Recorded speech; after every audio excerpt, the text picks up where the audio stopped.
Let's catch up with One Nation leader and founder Pauline Hanson. Now joins us live from Queensland. Good to talk to you, Pauline. Firstly, I want to go back to Paul Keating. He's no hero of yours, I guess, but he's right, isn't he, to say that that top marginal tax rate in Australia is punitive, is way too high? Well, it is, and what he says with it. Chris, I think we need to overhaul our tax system completely. Australians are terribly overtaxed. So once you look at the people, they pay GST on top of their payroll tax, not payroll tax, but their payee tax they pay, income tax, and then on top of the GST. We need a system that's going to incentivise people to get out and do a second job, not tax them to the hilt. And that's a problem that we have. Whether we look at income splitting, whether we look at a flat rate of 25% tax rate, because all the other taxes that are added onto, it's just disgraceful. Apart from stamp duty, you hit with land tax on top of that, and that's your own private home. It's valued over $600,000 in Queensland. And then you have your state and local government taxes. We're taxed to the hilt. Yes, so we need to do something about it. Yeah, we are crushing ourselves with taxation and bureaucratic red tape. Let me go to border security. A fair bit been happening in that space since last we spoke. Of course, we've had now two deposits of asylum seekers to the mainland over the last 3 months. Now, I think many people misunderstand what a monumental failure this is, given that hasn't happened for a decade previously. And the whole intent of Operation Sovereign Borders is to stop that happening, yet Labor seems to be trying to brush it off. The Prime Minister has toughened his language. Here he is today.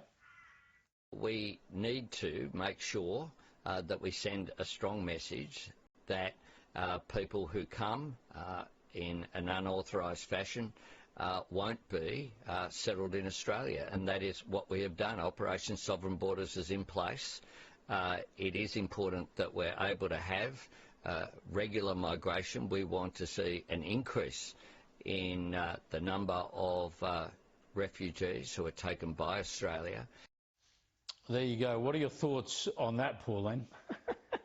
What an absolute joke, what a hypocrite, what two-faced he is in saying that it's in place. He took off the temporary protection visas. He's actually, since the 3 months ago of the landing of the boat in Australian waters in the Western Coast, he's actually cut back the surveillance planes. There used to be 2 Dash 8s, now there's only 1. It's cut back in flying hours of 20.7%, and the maritime boats are cut back by 12.2%. He's actually cut back the budget. I had a look at the budget figures because I wanted to be ensured that what the coalition was saying was true. They have, because the first year it was 2.25 billion, or 2.225 billion, and then over the forward estimates, they're cutting about 600 million from that budget. So he's talking through his bloody hat, and he's lying to the Australian people. That's a load of hogwash, what he's telling the Australian people.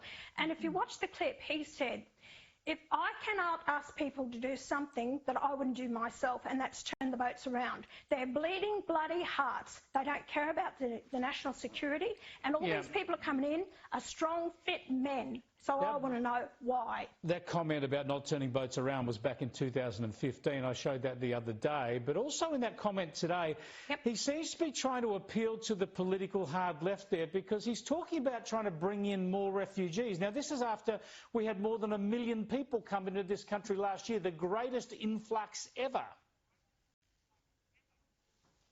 Yes, it is, and that's being pushed by the Greens as well, to bring more refugees. But look where he's bringing them from. He wants to bring 2,000 from the Gaza. We don't know who they are. 75% of people there support Hamas. They are not going to agree with our laws, our way of life, our beliefs. We don't want these people into the country. And I've been reading reports of what's happened throughout Europe. They're actually having so many problems over there with the Muslims and people who do not integrate and assimilate into their societies and set up their own structures and law with Sharia law courts. If we don't watch out what's happening, it will happen here with such a small population. We don't have the numbers as there are in Europe. We have got to be so careful on this stuff, and it doesn't look like Labor is paying it any attention at all. I just want to show the viewers, before I let you go, your poster advertising the return of the Please Explain cartoons. I can't wait to see the first one of the year. It's a cracking poster. I do have to mention just quickly, we talked about tax. I know you're selling a lot of gin and rum to try and pay for these cartoons. Does it ever strike you that you must be paying a hell of a lot of alcohol excise as well, that you not only are you funding your own cartoons, but you're boosting the federal tax coffers? I totally agree. But you come up with another idea how we can make the money to pay for these cartoons, because they're not cheap, Chris. They're not cheap. They're bloody good. To try and, you know. They are bloody good, and we'll have Mark Nicholson on the program tomorrow night. Thanks for joining us, Pauline. Pauline Hanson there, the One Nation leader, live from Queensland.